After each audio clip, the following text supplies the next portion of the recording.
Parece medio acusatoria, pero no. ¿Sí?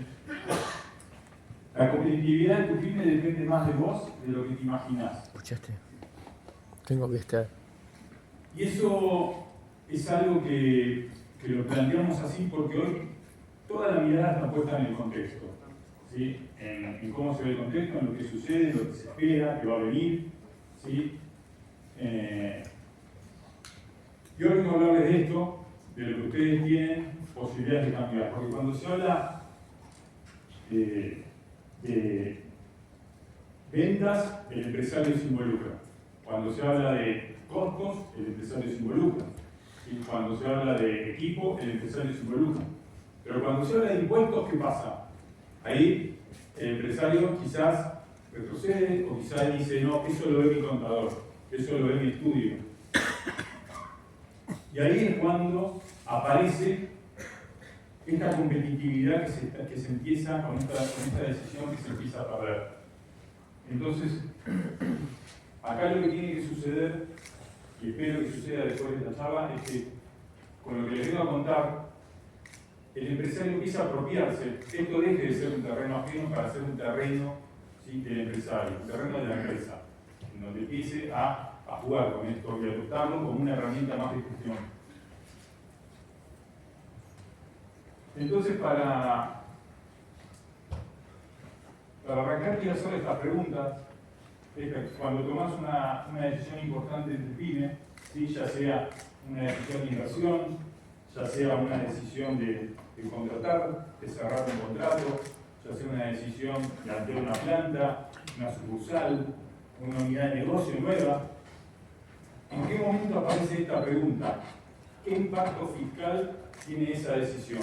¿Qué impacto impositivo tiene esa decisión? Porque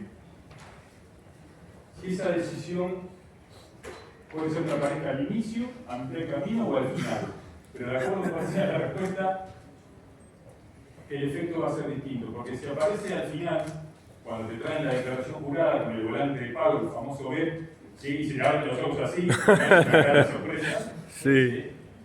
Esta charla es para vos. Si esa pregunta, digamos, nunca te la hiciste, esta charla es para vos. Si cuando te haces esa pregunta, la primera que se te ocurre, no, eso lo ve mi estudio, esta charla especialmente es para vos.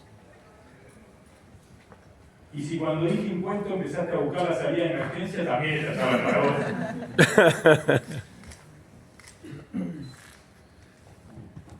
Porque cuando sucede que entendés que lo podés ver antes, que se puede visualizar antes, es cuando entendés que ahí tenés el margen de mejora en tu empresa. Ahí, cuando dejás de ceder esa decisión y sentir que con esa decisión podés generar resultados en tu empresa, es cuando realmente empezás a valorarlo. Pero si lo postergás, obviamente no lo podés modificar. Entonces, acá lo importante es empezar a entender que si hablamos de competitividad, hablamos de apropiarse de esa decisión. Y les queremos traer hoy, entonces, 3 frentes, solo 3 para no complicarlos más, porque ya tener una pyme es complicado. Les queremos traer solo 3 frentes para que entiendan por dónde drena competitividad cuando hablamos de impuestos. ¿Sí? Estos 3 frentes que les vamos a comentar hoy tienen que ver con esto, con la competitividad que se pierde en rentabilidad, con la competitividad que se inmoviliza en caja y con la competitividad que se frena cuando el crecimiento supera la gestión. Son 3 frentes que tienen algo en común. Por los 3 frentes se pierde competitividad, pero tienen algo más en común. Los 3 frentes se pueden mejorar, se pueden gestionar, ¿sí? Pero esa es una decisión de ustedes. Cuando hablo con empresarios, empieza algo que sucede habitualmente en la charla, tiene que ver con esa percepción, esa sensación de que se pone todo, que hay mucho trabajo, hay hay mucho riesgo que se asume, ¿sí? Y todo ese esfuerzo parece que no alcanza, como que no se traduce en resultados. Y el problema es que ese esfuerzo no se soluciona trabajando más. Ese esfuerzo,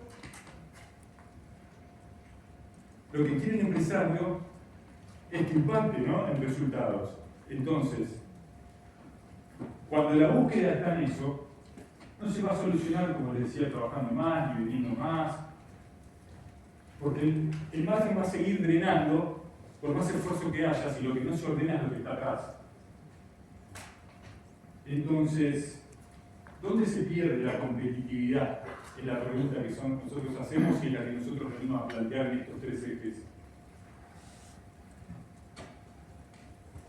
Y esto es algo habitual, ¿no?, cuando hablamos de dónde está el margen de mejora. Porque en toda conversación de impuestos, seguro que lo que escuchan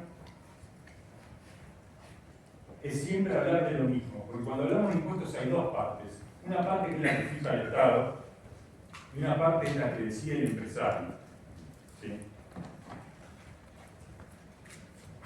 Hoy toda la conversación está puesta en la que fija el Estado. ¿Sí? Es la que no podemos controlar. Nadie de lo que está acá puede controlar la que fija el Estado. Justamente toda la conversación va a eso, en toda la expectativa, en lo que se espera que venga, en la reforma, como si fuera a cambiar algo, ¿no? Porque si hay una reforma, eso va a cambiar las condiciones para todos los que estamos acá y vamos a tener que seguir compitiendo. No va a beneficiar a algunos. O sea, sí, ojalá que venga porque la necesitamos. Pero nosotros estamos hablando de ser competitivos, de ser más eficientes que nuestra competencia. ¿Sí? Entonces, si se igualan las condiciones de la cancha, se va a igualar para todos y vamos a seguir teniendo la necesidad de competir, ¿sí?, y ser más eficientes. Entonces, hoy venimos a hablar de esta parte, de la parte que depende de las decisiones de los empresarios, ¿sí?, de la parte que pueden controlar, de la parte que tienen margen de mejora. Ahí está el margen de mejora. Entonces, esto tiene que ver con entender que se puede decidir mejor, con más información, con más claridad, con más criterio, con método. Eso es una estrategia fiscal. Y eso es una herramienta de gestión de la dirección, que hoy está tercerizada, por decirlo de alguna manera, en el contador. Vamos a hablar del primer frente, del primer eje, la competitividad que se pierde en la rentabilidad. Porque se trata de negocios o empresas que venden, ¿sí?, que tienen volumen, que trabajan, que tienen clientes. Pero ¿qué pasa? La rentabilidad se drena, no se ve. La famosa frase que la habrán escuchado: no sé dónde se me va la guita. Claro. La habrán escuchado 100 veces, y bueno, yo la he escuchado 100 veces por 10. ¿Sí? Bueno, ¿dónde se busca la solución siempre? En el contexto, en el mercado, en los costos, en la inflación, y por supuesto que eso influye, nadie tiene duda de que eso influye. El tema es que ahí no está todo el problema, ahí es gran parte del problema. Pero la otra parte del problema está en decisiones que tienen costos que no se ven, costos que son invisibles, ¿sí? Decisiones que nunca se tomaron, o decisiones que alguna vez se tomaron hace 2, 3 años y nunca más se vuelven a revisar. Decisiones que quedaron desactualizadas, ¿sí? Y el negocio siguió. Y las decisiones nunca se volvieron a tomar o a renovar. Entonces, ahí es donde se pierde rentabilidad. No se pierde por culpa del contexto solamente. Se pierde por decisiones que tienen costos invisibles también, ¿sí? Y se pierde muchas veces, por esto que decimos acá, por pagar de más innecesariamente y sin saberlo. Ahora les vamos a mostrar un caso para esto llevarlo a lo terrenal, para que vean cómo impacta. Este caso es el de una pyme con una facturación aproximada de 38.000 millones de pesos anuales en el que trabajamos. La empresa tributaba ingresos brutos como una actividad comercial al 5%. Ese impuesto ya estaba súper naturalizado, ya estaba subido, era un costo hundido. y nadie lo cuestionaba. Y por supuesto tampoco nadie lo revisaba. Lo que hicimos fue analizar el modelo de negocio de esta empresa, entender todas las actividades que realizaba, y lo que se presentó es que esta empresa tenía un fuerte sustento industrial. ¿Y eso qué significaba? Que en vez de tributar como comercial, una parte de su actividad podía tributar como industrial. Eran 3 puntos menos de alícuota de ingresos brutos, que le estaba regalando porque nadie lo había visto.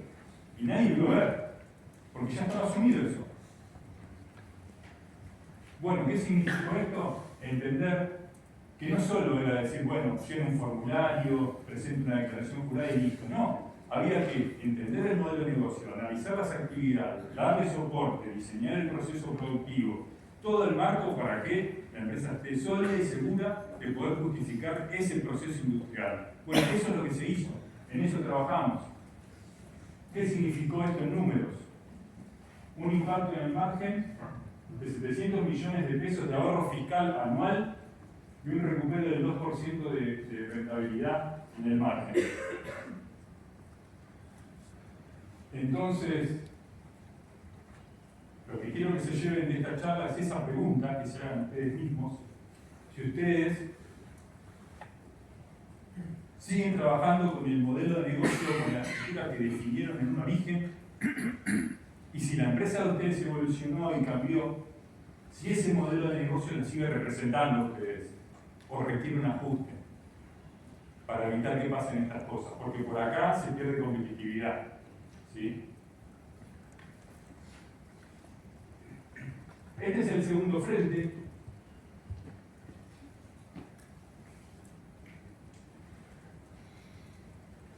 La competitividad que se moviliza en la caja. Este frente lo que tiene en particular es que es silencioso, bastante silencioso, que no llama la atención, que no genera ninguna alarma, pero que por supuesto que también duele, porque esto no se ve ningún reporte de resultados.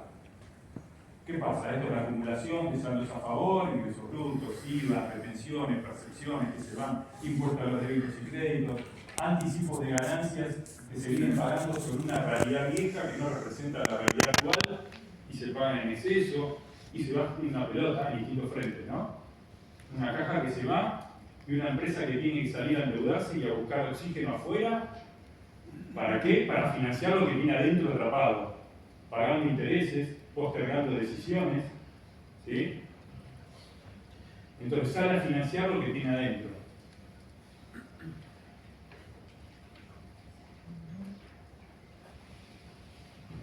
Y lo que sucede cuando se gestiona bien, cuando se empieza a mirar,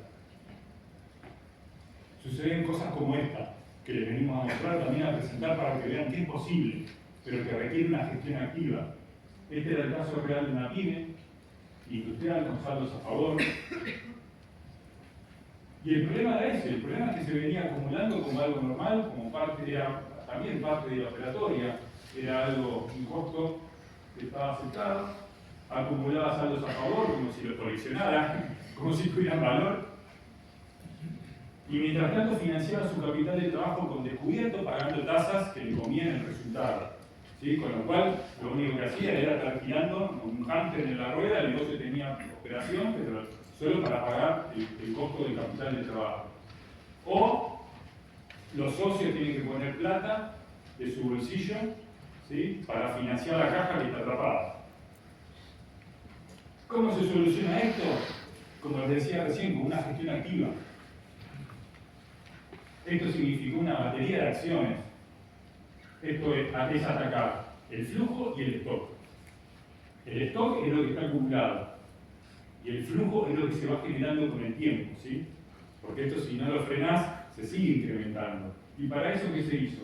Una estrategia de punteo que se a favor.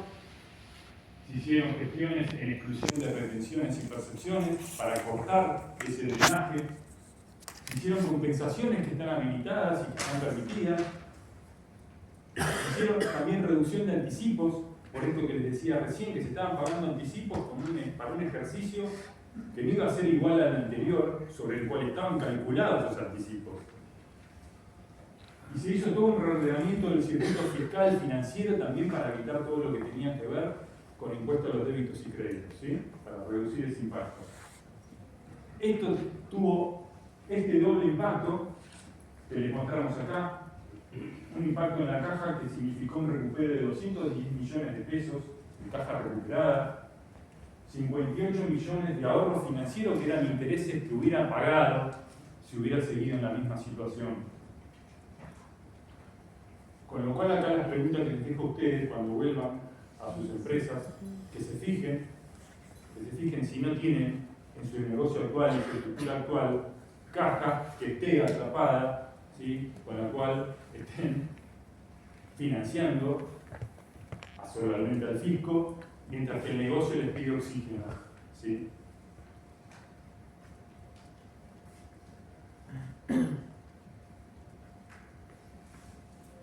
Este es el otro frente que les queremos traer, que les queremos presentar, que tiene que ver con el crecimiento. Porque cuando empieza el crecimiento, empiezan a aparecer fricciones. Entonces esta es la competitividad que se pierde con el crecimiento cuando supera la gestión. Esta, si se quiere, es la más paradójica de todas, porque en esta situación la empresa crece, aumentan las ventas, aumentan las personas, quizá una sucursal, una planta, ¿sí? Quizás se abren otros mercados, pero llamativamente en algún momento empiezan a aparecer estas fricciones. ¿Y eso por qué sucede? Sucede porque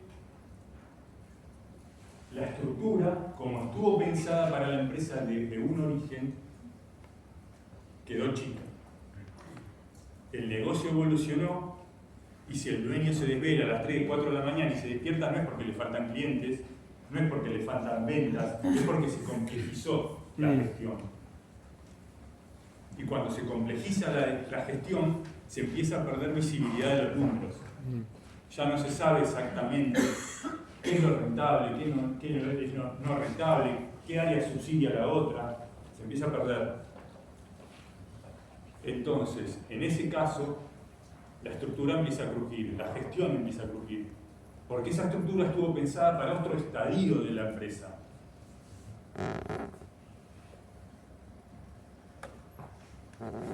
Por eso decimos que cuando empieza el crecimiento, y ese crecimiento no se ordena, eso no es una señal de éxito, ¿sí? Eso es una deuda que se paga, y se paga con intereses, porque en ese estadio las decisiones tienen más peso, más responsabilidad, más riesgo, ¿sí? Lo que está en juego es más grande. Miren lo que pasó en este caso.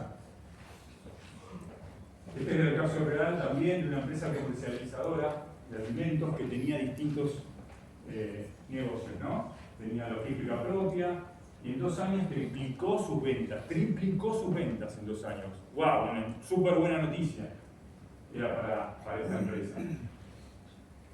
Pero bueno, el tiempo puso las cosas en su lugar. Todas las actividades estaban concentradas en una única sociedad con alta presión tributaria. A medida que crecía el negocio, crecían los impuestos, ¿sí? Que la parte de comercialización, que la logística tenía inclusive una beta industrial. Eso lo único que hizo fue complejizar la gestión, se perdió esta visibilidad, ya no se sabía cuál era el área, la unidad de negocio más rentable, si convenía o no convenía, si convenía tercerizar o no tercerizar alguna de las áreas. Estaba todo adentro, todo mezclado dentro de una estructura que había sido en origen pensada para una empresa chica. Entonces, ¿qué fue lo que hicimos acá? Acá sí fue un trabajo más profundo, porque lo que hicimos fue entender el modelo de negocio, analizar unidad por unidad, la comercialización, la logística, la distribución, la producción. Y lo que se hizo fue reestructurar toda la empresa, ¿sí? Una reestructuración fiscal y societaria. Entender qué tenía que estar dentro de distintas empresas, qué tenía que estar, cómo tenía que estar, dónde tenía que estar, con qué estructura fiscal tenía que estar, ¿sí? Para que esto sea eficiente, para que esto se transforme en algo eficiente. Y tal es así que como resultado de este trabajo se logró este triple impacto. Se logró un ahorro anual de 290 millones de pesos en ingresos brutos y tasa de seguridad e higiene. Una mejora en el margen de 2,4%.